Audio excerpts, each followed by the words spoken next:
नमस्कार विद्यार्थियों, आज हम प्रश्नावली 8.1 लेकर उपस्थित हुए हैं। हमने त्रिकोणमिति के भाग 1 में कुछ फॉर्मूलों के बारे में जानकारी प्राप्त की थी। आज हम उन्हीं फॉर्मूलों का उपयोग करके और अब कुछ प्रश्न हल करना ये है प्रश्नावली 8.1, जिसका हम पहला प्रश्न हल करेंगे। पहला प्रश्न दिया हुआ है, त्रिभुज ABC में जिसका कोण B समकोण है, AB बराबर 24 सेंटीमीटर और BC बराबर 7 सेंटीमीटर है। निम्नलिखित का मान ज्ञात कीजिए। अब आगे एक प्रश्न इस प्रकार से दिया हुआ है कि साइन A और उसके बाद कोमा कोस A, इसका मान ज्ञात करना है। तो आइए बच्चों देखते हैं कि इसका मान किस प्रकार से ज्ञात किया जाता है। तो इस प्रकार के सवालों को हल करने से पहले हम एक यहाँ पर समकोण त्रिभुज का एक चित्र बना लेते हैं।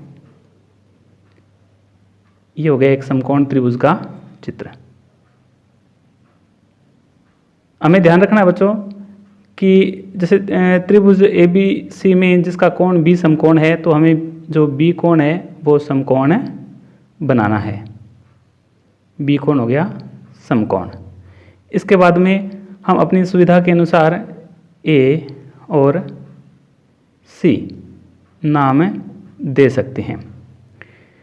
अब इसमें दिया हुआ कि AB बराबर 24 सेंटीमीटर है, तो यानी ये AB भुजा है, ये 24 सेंटीमीटर की है। BC यानी ये भुजा 7 सेंटीमीटर की है, अपने लिख दें 7 सेंटीमीटर।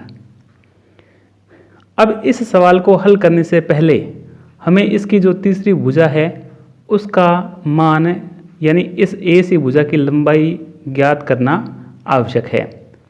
चूँकि बच्चों यह एक समकोण त्रिभुज है और समकोण त्रिभुज की जो तीसरी भुजा है उसका मान हम पाइथागोरस प्रमेय के द्वारा आसानी से ज्ञात कर सकते हैं।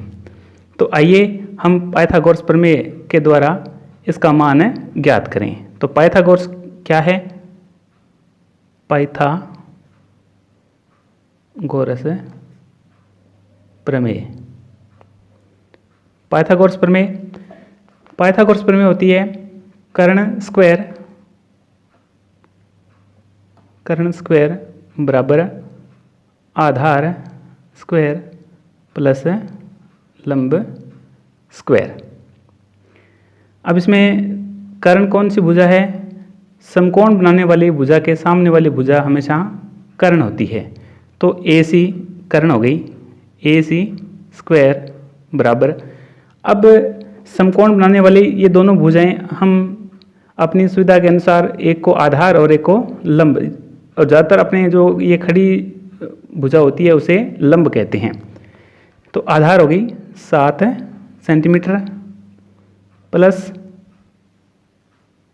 24 हो गई लंब, तो 24 का वर्ग। अब आगे इसको और हल कर लें अपने। AC स्क्वायर बराबर 7 का वर्ग हो गया 49 और 24 का वर्ग हो गया 576। इसको और आगे एक स्टेप हल करें अपने। तो AC स्क्वायर बराबर इन दोनों का योग करेंगे, तो दोनों का योग हो गया 625। तो AC स्क्वायर बराबर 625। अब AC स्क्वायर का अपने वर्गमूल लेंगे तो हो गया AC, तो 625 का वर्गमूल हो गया √625। AC बराबर कितना आ गया? तो अब अपने 625 है, इसका वर्गमूल यहाँ पे लिखेंगे तो ये हो गया 25। तो इस प्रकार से जो तीसरी भुजा है AC वो आ गई 25 सेंटीमीटर। अब हम इस चित्र के द्वारा आसानी से साइन A और कोस A के मान ज्ञात कर सकते हैं। तो आइए अब हम साइन A का मान ज्ञात करें। सर्वप्रथम हम यहाँ लिख लेते हैं साइन A। साइन A बराबर क्या होता है? साइन A बराबर होता है लंब बटे कर्ण। अब इसमें दिया है बच्चों कि साइन A, अब इसमें जो थीटा कोण है वो A दिया हुआ है, अतः इस A को चित्र में जो A है इसको अपने थीटा कोण मानेंगे। तो थीटा कोण और समकोण जिस भुजा पर बनते हैं वो आधार होती है, तो इसके लिए आधार हो जाएगा 24। तो इसका लंब होगा BC 7 सेंटीमीटर और कर्ण AC 25 सेंटीमीटर है। तो अब इसके अनुसार हम यहाँ पर इनके मान लिखेंगे। तो लंब BC है 7 सेंटीमीटर बटे कर्ण है 25 सेंटीमीटर, तो साइन A का मान आ गया 7 बटे 25। तो बच्चों इस प्रकार से हम साइन A का मान ज्ञात कर सकते हैं। इसके बाद में आगे दिया हुआ है कोस A, तो हम लिख लें आगे कोस A। कोस A बराबर क्या होता है? कोस A का मान होता है आधार बटे कर्ण। अब देखो इसमें भी कोस A यानी थीटा कोण A दिया हुआ है, अतः इसमें कोई अपने परिवर्तन करने की आवश्यकता नहीं है। आधार AB और लंब BC ही होगा और AC इसका कर्ण होगा। तो आधार इसका है 24 और कर्ण है 25। तो इस प्रकार हम साइन A और कोस A दोनों के मान ज्ञात कर सकते हैं। तो बच्चों इस प्रकार से हमारा ये जो प्रथम सवाल है वो पूर्ण हो गया है। इसके बाद हम अगला सवाल करते हैं। तो बच्चों इसी प्रश्नावली का ये दूसरा सवाल है, जिसमें दिया हुआ है आकृति 8.13 में, आपकी पुस्तक में ये आकृति 8.13 नंबर पर दी हुई है, में tan P minus cot R के मान ज्ञात कीजिए। अब इसमें आकृति दी हुई है, एक समकोण त्रिभुज की आकृति है ये, जिसमें PQ 12 सेंटीमीटर और PR 13 सेंटीमीटर दी हुई है। इसमें तीसरी भुजा नहीं दी हुई है, अतः हम पाइथागोरस प्रमेय के द्वारा तीसरी भुजा का मान भी ज्ञात आसानी से कर सकते हैं। तो सबसे पहले ऐसे सवालों को हल करने के लिए हमें तीनों भुजाओं की लंबाइयां ज्ञात करनी आवश्यक होती है। तो चलिए सबसे पहले अपने पाइथागोरस प्रमेय के द्वारा इस तीसरी भुजा का मान ज्ञात कर लें। तो पाइथागोरस प्रमेय,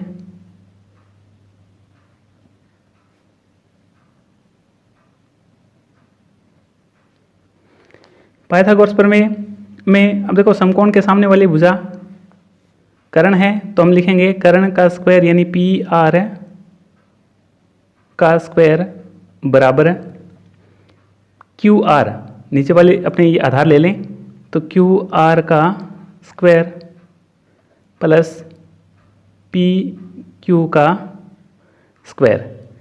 PR 13 दिया हुआ है, तो 13 का वर्ग हो गया। QR दिया हुआ नहीं है, ये ज्ञात करना है, अतः इसको अपने सीधा ऐसे ही लिखेंगे। इसके बाद में PQ का मान दिया हुआ है, ये है 12, तो 12 का हो गया वर्ग। अब इसको आगे और हल करें अपने, तो 13 का वर्ग होता है 169 बराबर QR का वर्ग प्लस 12 का वर्ग होता है 144। अब QR के बराबर करें इसको अपने, तो ये हो गया QR स्क्वायर बराबर 169 माइनस 144। QR स्क्वायर बराबर 169 में से 144 को अपने घटाएंगे तो बचेंगे 25। तो QR का अपने वर्गमूल लिखेंगे तो हो गया QR स्क्वायर का वर्गमूल QR हो गया। तो इसी प्रकार से 25 का वर्गमूल 5 हो जाएगा। अतः बच्चों QR ये जो तीसरी भुजा है इसकी लंबाई आ गई अपने पास है 5 सेंटीमीटर। तो इस प्रकार से अपने तीनों भुजाओं की लंबाई पाइथागोरस प्रमेय के द्वारा सर्वप्रथम ज्ञात करनी होती है। उसके बाद में आगे अपने सवाल को हल करते हैं। अब अपने इस सवाल को आगे हल करेंगे, तो देखते हैं किस प्रकार से हल होता है। ये अपने सवाल को लिख लें यहाँ पे, tan P minus cot R। tan P, इसमें थीटा कोण P दिया हुआ है, अतः अपने इस P को थीटा कोण मानेंगे। तो tan के लिए P को थीटा कोण मान करके और अपने इसका त्रिकोणमितीय अनुपात लिखेंगे। तो P जब थीटा कोण होगा तो ये होगा आधार और QR होगी लंब और PR होगा इसका कर्ण। तो बच्चों हम जानते हैं कि tan बराबर क्या होता है, tan बराबर होता है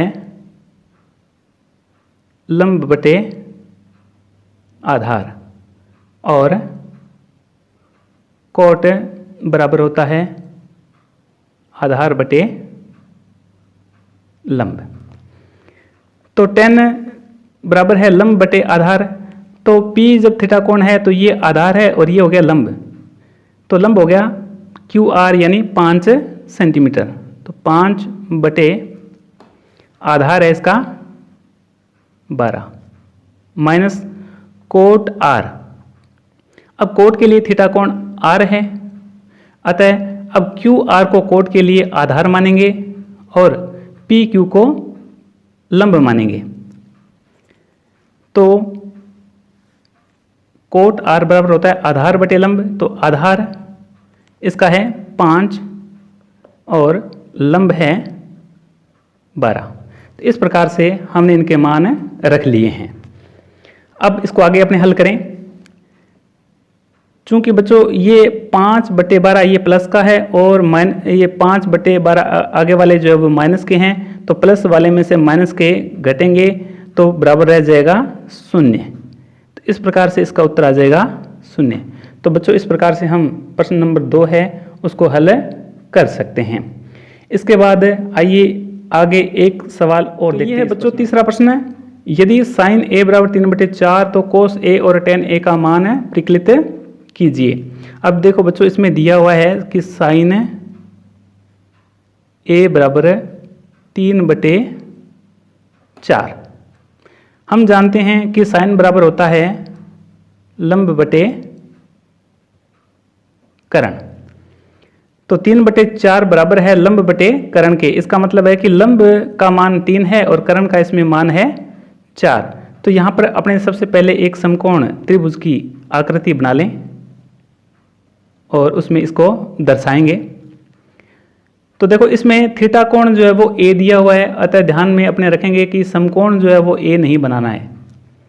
तो अपने किसी भी एक कोण को नाम दे दिया a, समकोण हो गया b और तीसरी भुजा हो गई c।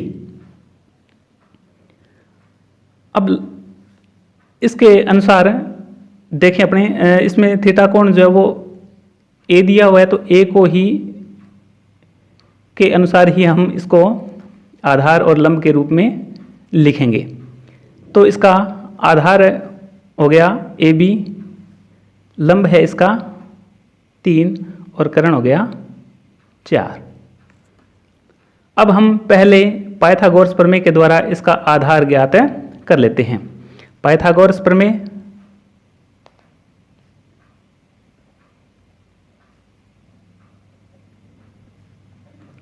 पाइथागोरस प्रमेय के अनुसार पहले देखो ये करण है AC², तो हम लिखेंगे AC² बराबर आधार है AB, तो AB² और उसके बाद हो गया BC²। AC² का मान दिया हुआ है 4, तो 4 का वर्ग AB अपने को ज्ञात करना है, इसको लिख देते हैं। BC जो है दिया हुआ है 3, तो 3 का वर्ग लिख देंगे। अब इसको अपने हल करेंगे तो ये हो गया 16 AB का स्क्वायर प्लस 9। अब AB के बराबर इसको अपने लिखेंगे तो ये हो गया AB² बराबर 16 माइनस 9, तो यानी आ गया AB² बराबर 7। तो AB का वर्गमूल अपने लिखेंगे तो हो गया √7। तो इस प्रकार से बच्चों इसका आधार जो है वो आ गया √7। तो अब हम कोस A और tan A के मान इस चित्र के द्वारा आसानी से परिकलित कर सकते हैं। तो आइए इनके मान लिखें। कोस A, कोस A हम जानते हैं कि कोस, अब इसमें थीटा कोण A ही है, तो इसलिए हमें कोई संशोधन करने की आवश्यकता नहीं है। कोस का मान होता है आधार बटे करण, तो इसके लिए कोस A के लिए जब थीटा कोण A ही है तो इसके लिए आधार हो गया AB और करण हो गया AC। तो कोस A का मान आ जाएगा √7/4। और इसके बाद हम लेंगे tan A। tan के लिए भी थीटा कोण A ही दिया हुआ है और tan बराबर होता है लंब बटे आधार। तो इसके लिए भी थीटा कोण ए ही है, तो लंब BC और आधार AB ही होगा।